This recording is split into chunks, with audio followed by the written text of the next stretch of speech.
Sorry din sa lahat ng mga police at sa lahat ng mga security agencies. Ang dami-dami nila na nag-overtime ngayon, thousands. Pero kailangan talaga ito ng bansa natin. If we do not show, not just the local community but the international community, that there is chaos and there is corruption within our system, then there will be no change. Hindi natin pwedeng ulit-ulitin lang yung mga nangyari for the past few years, ever since Marcos sat down and Romualdez became speaker, lahat ng ito, this has only been getting worse and worse, at hindi natin pwedeng hayaan lang ito. At some point, we have to say it has to stop. Kung tuloy-tuloy na ba ito? Ha? Yes, every day. Pero yung bukas, yung next day, surprise, hindi ko sasabihin kung sang subdivision, hindi ko sasabihin kung ilan kami, hindi ko sasabihin kung anong oras. It's just surprise, and sila na bahala. If they want to protect kung gusto na protektahan yung mga magnanakaw dito, at yung mga magnanakaw na nakatira sa mga mamahaling subdivision, sa mga private subdivision na mga 200, 300 million per lot, or yung iba mga 1 billion per lot, then that's fine. That would be perfectly okay. But para sa akin lang, we have to protect the interests of the Filipino people over the interests of corrupt politicians.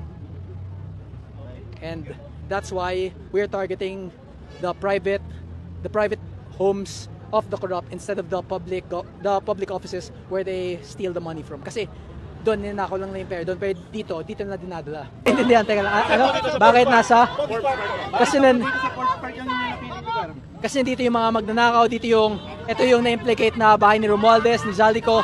So, ito yung mismong tinatarget namin. Ayaw naman namin magaya sa Nepal na susunugin yung parliamentary building, because that will just end up causing more chaos in our government. Ang gusto lang namin, ang target lang namin yung mga magnanakaw, no one else, not the businessmen, not the good government officials. We just want our money back and the people imprisoned.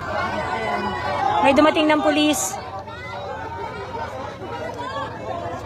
Dami nila, oh. Ano?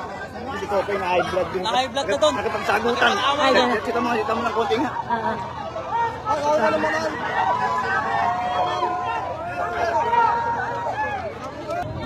Correct. Hindi kami mananakit ng pulis. Kasi kakampi natin ang mga pulis. Correct. Oo. Hindi kami mananakit ng pulis dahil kakampi natin ang pulis. Ang kalaban natin, magnanakaw. Ito sila, protecting the magnanakaw. Ayan sila.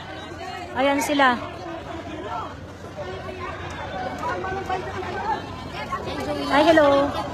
Hi talaga. Hello. Nice to see you here.